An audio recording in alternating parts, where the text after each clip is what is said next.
Este espacio llega a ustedes gracias a Cafrega Consultores y Asociados, multinacional de repuestos Rosepet VIP, tu mejor opción en suspensión. Caprichos y Zeus, todo lo que buscas para los consentidos de la casa.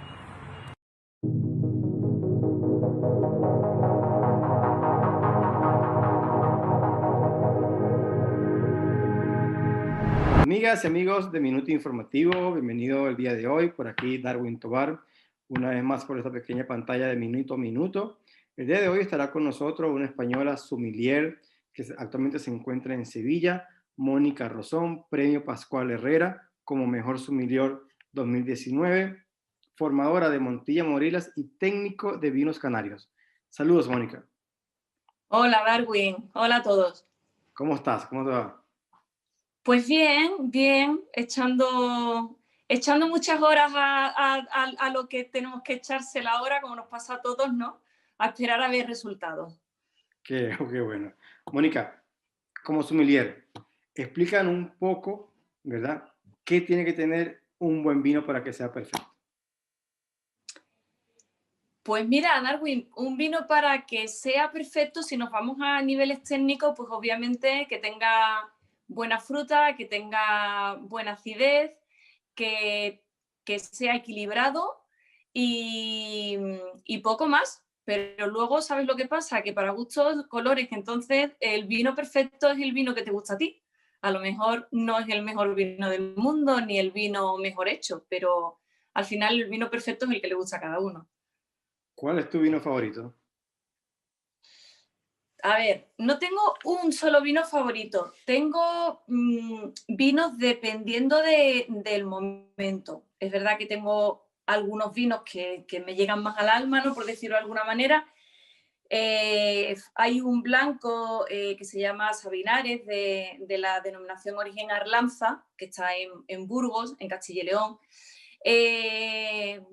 Por decirte así uno concreto, y luego pues cualquier palo cortado de Jerez o de Montilla Moriles, pues con 20, 30, 40 años de edad.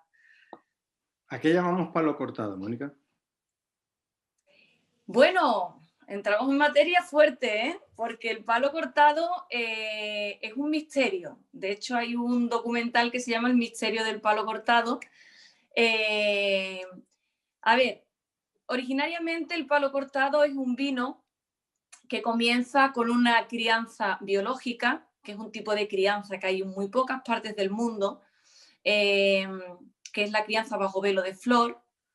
Es esta imagen del vino, para que nos están escuchando se pueda hacer una idea, que sale como una especie de capa de nata encima de la superficie del vino, dentro de la bota de madera. Y de repente, sin saber por qué, esa capa pues se rompe, desaparece y ese vino comienza una crianza oxidativa, pero de forma totalmente espontánea. Entonces, pues de repente la persona que está en bodega se da cuenta que esa bota ya no tiene un vino haciendo ese tipo de crianza, sino que tiene la otra, con lo que tiene una mezcla de crianzas que le da al vino pues, unas características muy diferentes.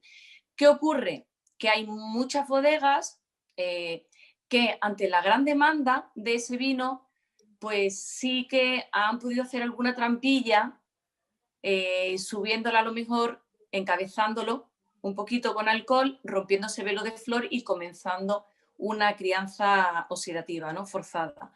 Pero también hay muchas bodegas que lo hacen bien hecho, como hay que hacerlo, y la verdad es que es un vino muy diferente que solamente existe en el marco de Jerez y en Montilla Moriles. Perfecto, bueno, ya cada día vamos aprendiendo un poco más sobre los vinos españoles, por eso tenemos al día de hoy a la señorita Mónica Rosón. Mónica, ¿cuál es el protocolo para realizar una cata de vino? Explícanos un poco cómo se Pues, realizan las catas de vino. pues básicamente, si fuera ciegas, ya obviamos el paso del color, ¿vale? De la vista. Pero bueno, si podemos ver el contenido de la copa, pues sería primeramente analizarlo visualmente, ¿no? Si es un vino limpio, que esté transparente, que esté brillante, en el caso de tanto blancos como tintos, como rosados, espumosos. Luego, pues en el caso de un vino tinto o un vino rosado, ver la capa que tienen, que la capa en el vino es cuando tú coges la copa por detrás y se transparentan los dedos, ¿no? Entonces, cuanto menos se transparenten los dedos, que es una forma muy sencilla de hacerlo, tiene una capa más alta. Hay vinos tintos que no se transparenta nada, entonces eso es una capa muy alta. Un rosado, pues tendría esos rosados que hay un poco subidos de color, pues tendría una capa baja. Y entonces ahí ya nos moveríamos con los grados de las capas. En el caso de un espumoso, pues ya veríamos cómo es la burbuja, si es más fina, la forma que hace, la cantidad de espuma, ¿no?, que hay al principio. Y luego ya pues pasaríamos al olfato. Primero hay que oler el vino con la copa quieta. Es un error cuando en un restaurante, que es algo que ocurre muy frecuentemente, el camarero te sirve el vino y a lo mejor él mismo te coge la copa y te hace así, ¿no? Entonces no. Primero hay que oler el vino a copa quieta, porque ahí te van a salir los aromas primarios, que son los aromas típicos de la variedad de la uva, las frutas, las flores. Luego ya lo agitamos y entonces ya nos empezarán a salir aromas secundarios y terciarios, que son los aromas pues del tipo de crianza que ha tenido ese vino, de los años que a lo mejor tiene, ¿no?, el tiempo que puede estar en barrica, en fin, el tipo de suelo que puede haber en la viña, si es más mineral, si es más arcilloso, el entorno, si a lo mejor son viñas que están rodeadas de árboles frutales o de matorrales, en fin, todo ese tipo de cosas, ¿no? Y luego ya pasamos a la boca y en la boca pues se tiene en cuenta la suavidad o no que tenga en la entrada, si tiene volumen, si te llena la boca, si es un vino más ligero, si te produce una sensación secante, esa sensación secante si te la produce pues en las encías o en el paladar o en la punta de la lengua, si tienes sapidez, por ejemplo, que es salinidad, que es algo que ocurre en todos los vinos del Marco de Jerez, de Montilla, de Sanlúcar, porque son suelos muy calcáreos, también en la zona de Murcia, por ejemplo, de lo que es el Levante, en Galicia hay suelos tremendamente calcáreos y eso produce en el vino una salinidad que eso indiscutiblemente es una sensación en la punta de la lengua que te hace salivar. Entonces son muchos parámetros a tener en cuenta y luego pues finalmente el postgusto que te deja el vino. Si es largo, si te deja una sensación agradable o por el contrario te deja la boca completamente seca, si aguanta mucho tiempo, el sabor, si se va muy rápido, todas esas cosas. Qué buena, ¿eh? Es que todo lo que tiene el mundo del vino, ¿no?, que muchas veces desconocemos. Mónica, ¿cuántos tipos de uvas hay en España? ¿Cuántos tipos de uvas existen en España? Muchos, me imagino, muchos, ¿no? ¿Sabes lo que pasa? Que no te lo puede decir nadie, Vale. porque hay zonas en las que se está trabajando con uvas que ni siquiera están catalogadas. Eso, explícanos un poco por qué llega la denominación de origen. ¿A qué se llama denominación de origen cuando dicen que un vino es denominación de origen? La denominación de origen es cuando pues primero se solicita, imagínate, hay una zona en la que hay pues varias bodegas que elaboran vino y entonces esas bodegas solicitan el obtener el nombramiento, ¿no?, de denominación de origen. Entonces, para que un vino sea denominación de origen, como para que lo sea un queso, una carne, porque hay muchos productos que tienen denominación de origen, tiene que ser una uva producida en esa zona, vinificada en esa zona, que la bodega esté en ese término municipal, ¿no? Tiene que estar en esa zona también y que todo se haga ahí. Okay. Entonces, para que en un vino de Rioja no puedes traer uva de Cataluña, por decirte algo, ¿no? Por ejemplo, ni te puedes llevar ese vino a hacerlo a Murcia. Lo tienes que cultivar, vinificar y todo en la zona. Entonces, cuando ya se ha demostrado todo ese tipo de, todos esos parámetros, ¿no? Pues entonces ya se empieza un trámite que tengo entendido que es bastante tedioso, como todos los trámites administrativos en España y en todos los países, porque, bueno, en algunos más que otros. En España la cosa va lenta tela. Pero bueno, ya se publica un pliego de condiciones que se llama y entonces ahí explica todo. La graduación alcohólica que pueden tener, las variedades de uva que están aceptadas dentro de esa denominación de origen. Si yo estoy dentro de la denominación de origen, pues seguimos con Rioja, ¿no? Que le suena un poco más a todo el mundo. Sí. En Rioja, si yo se me ocurre cultivar, ¿qué te digo yo? Una Pedro Jiménez, una uva Pedro Jiménez, aunque yo haga vino, que lo puedo hacer, tengo permitido hacerlo, ese vino no puede llevar en la contraetiqueta DOC Rioja, ¿vale? Okay. Sí que lo haría a lo mejor como vino de España o vino de calidad o si lo hiciera en otro sitio, vino de la tierra de Castilla, si estuviera en Castilla y León. ¿Sabes lo que te digo? Entonces, sí que en ese pliego de condiciones se explican todas las características. Que es verdad que cada vez yo creo que eso tiene fecha de caducidad, porque se están haciendo grandes vinos, y acabará pasando como pasó con los super toscanos, que al final se salieron de hacer vinos solamente con la uva que se podía hacer y ya ves tú la repercusión y el nombre que tienen los super toscanos, ¿no? Sí. Entonces hay vinos ya muy importantes en el panorama nacional que no están dentro de ninguna denominación de origen, porque están haciéndolo como les da la gana. Claro. Mónica, por lo menos en Sudamérica, ¿no? Conocemos mucho lo que es Rioja Ribera, ¿no? Hay muchos vinos que son Garnacha, Toro, Bierzo. ¿Eso por qué? ¿Porque las uvas son uvas Garnacha o explican un poco por qué son Bierzo, Toro y Garnacha, por ejemplo? No, a ver, la Garnacha es un tipo de uva. Ok. Y luego Bierzo es una denominación de origen. Vale. Que está en León. Toro es una denominación de origen también. Ok, pero el que tipo de uva, ¿y el tipo de uva cuál es? La uva es Garnacha. Una cosa es la uva Garnacha, que se cultiva en un montón de sitios en España y son todas completamente diferentes dependiendo de la situación, ¿no? En el mapa. Y luego otra cosa es Bierzo y Toro, que son dos denominaciones de origen. Entonces, la uva principal tinta de Toro es la tinta de Toro y en el Bierzo suele ser la mencía, la uva mencía, que no tiene nada que ver con la uva Garnacha. Ok.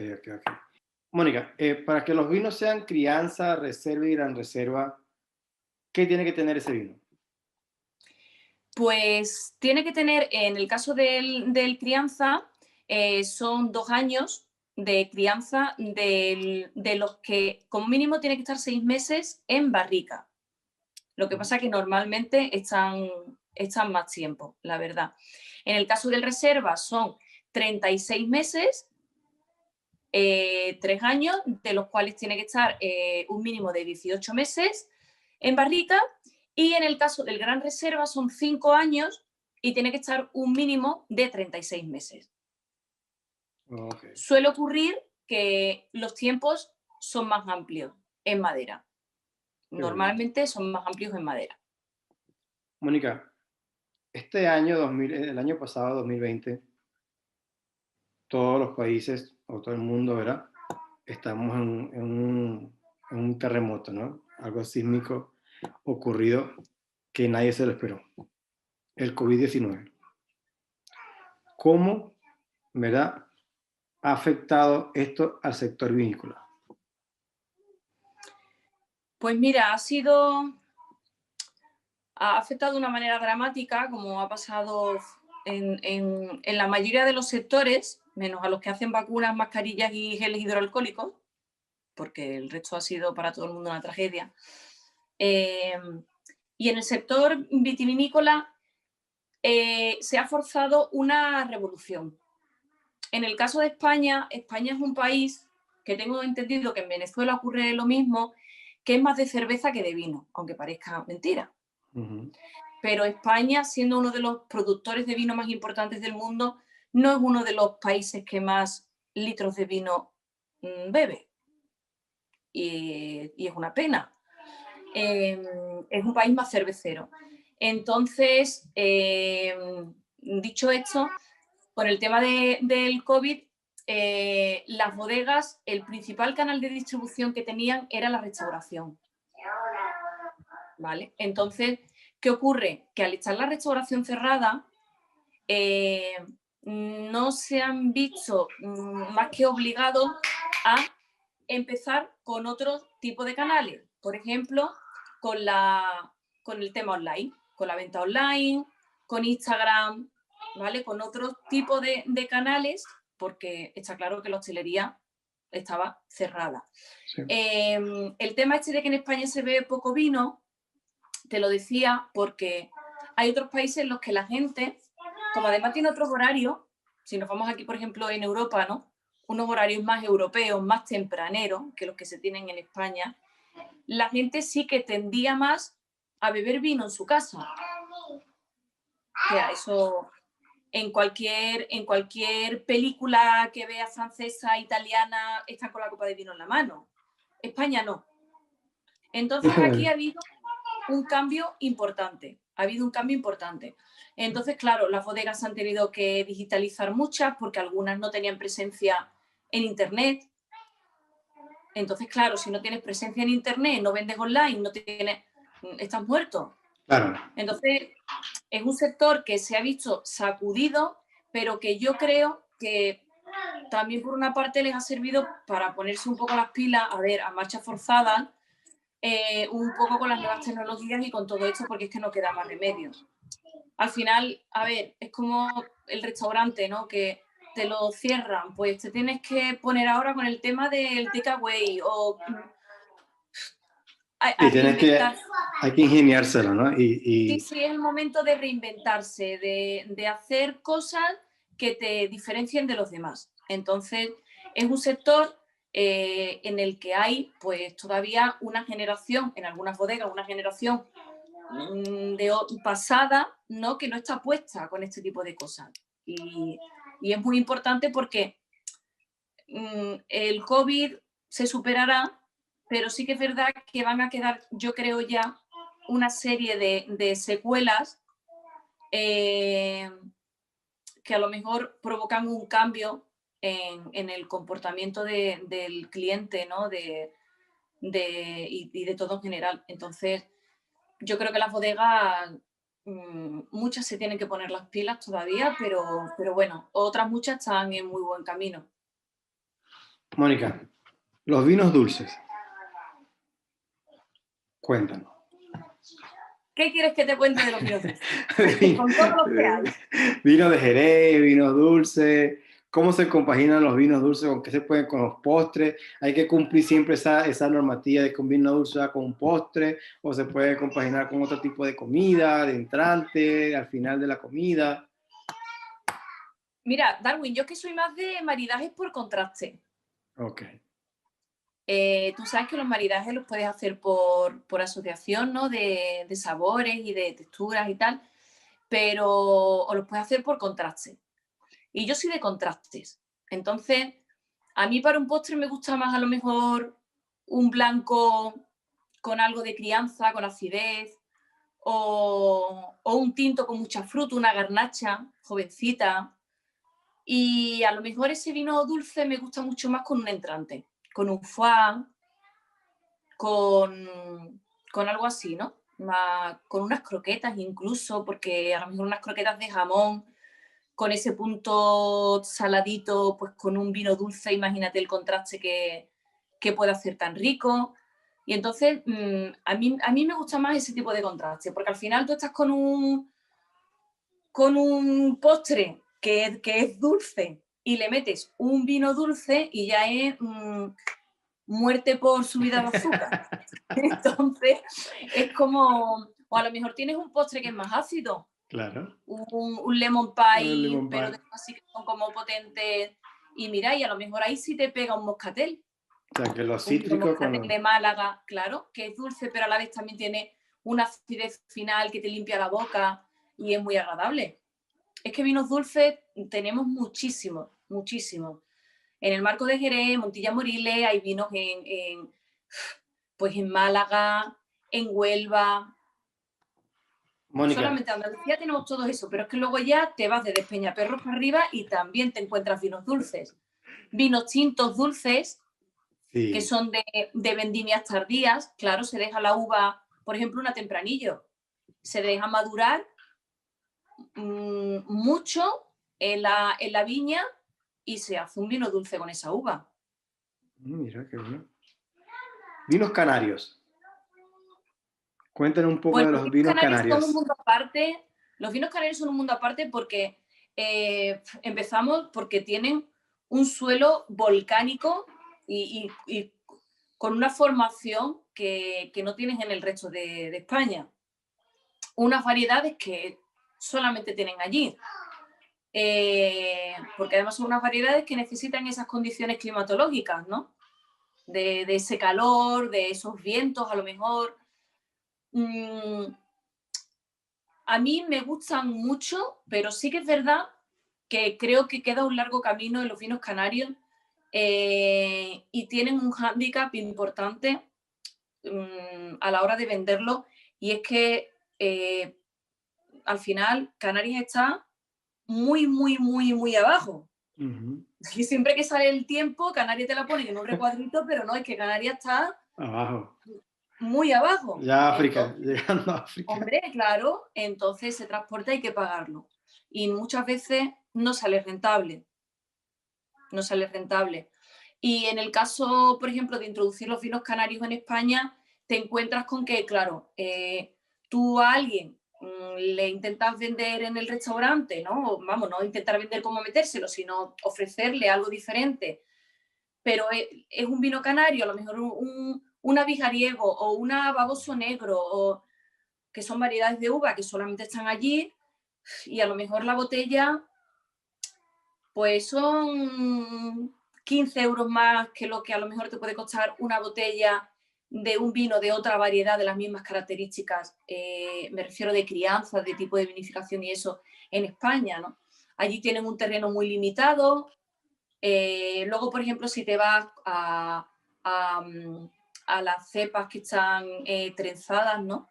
Que eso es una maravilla verlo, porque es como una trenza de varios metros de cepas, pues eso, trenzadas, enrolladas, en las que incluso hay 2 o 3 variedades dentro de esa misma trenza, y son producciones muy pequeñas, muy limitadas, y entonces a nivel comercial es complicado, pero hay vinos muy, muy, muy especiales, muy especiales.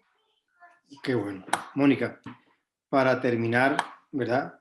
Esta masterclass que nos has dado el día de hoy, del conocimiento de los vinos españoles, danos tus redes sociales. Bueno, pues yo estoy en la Catahora, que es donde me muevo, no la catadora, sino la Catahora, sin D, que era un guiño, yo soy de Sevilla, era un guiño pues a las cantadoras de flamenco, y era una forma también de llevar mi Sevilla en Andalucía, ¿no? En mi nombre. Pues eso, la Catahora, yo tengo ahí catas. Mi principio siempre ha sido, y mi intención es acercar el vino a todo el mundo, hacerlo con un lenguaje fácil, entendible, sin pedanterías y sin tonterías. Si yo me pongo a hacer una cata con un lenguaje como el que a mí me enseñaron en la escuela, va a haber mucha gente que no se va a enterar. Se van a enterar solamente los entendidos en vino. Y los entendidos en vino no necesitan verme a mí una cata, porque ya lo catan ellos. Entonces, a ver, la pueden ver por si a lo mejor hay algo que se te escapa y se la ves a otra persona, ¿no? Y dice, anda, mira, pues no había caído en ese aroma o en ese matiz. pero en general yo creo que el interés por el vino va creciendo. Cada vez hay más gente que no se dedica profesionalmente al vino, que está teniendo interés, que se está haciendo sus cursos, que lee algún libro, que busca información en internet. Y entonces yo creo que perfiles como el mío, que acercan el vino de una forma sencilla a la gente, pues son necesarios, porque creo que es importante. Y además, como te decía antes, porque estamos en un país que es uno de los productores más importantes de vino. Entonces, en España falta hacer una defensa del producto nacional, de nuestro aceite, de nuestro... Oye, y que el mercado es global y que igual que nosotros queremos que nos compren aceite, pues nosotros también tenemos que comprar cosas, ¿no? Pero que tenemos que darle valor y abrazar lo que nosotros hacemos aquí y venderlo, porque hacemos cosas maravillosas, maravillosas. Y hay países que sin tener esa importancia o esa calidad en el producto lo venden mucho mejor que nosotros. Entonces yo creo que hay que darle caña al vino en este caso. Yo también intento en el canal pues hablar de quesos, saco panes, saco un poco de todo, ¿no? Porque también adoro la gastronomía, pero me parece es muy importante que hagamos defensa de los productos de nuestra tierra, ¿no? Excelente. Amigos, esto ha sido todo el día de hoy con nuestra sommelier Mónica Rosón. Y ya saben, síganos por nuestras redes sociales, Minuto Informativo BZLA, que lo esperamos por nuestro canal de YouTube, Instagram y Facebook. Hasta una próxima entrevista, Mónica. Cuídate mucho. Igualmente, muchas gracias, Darwin. Chao, chao.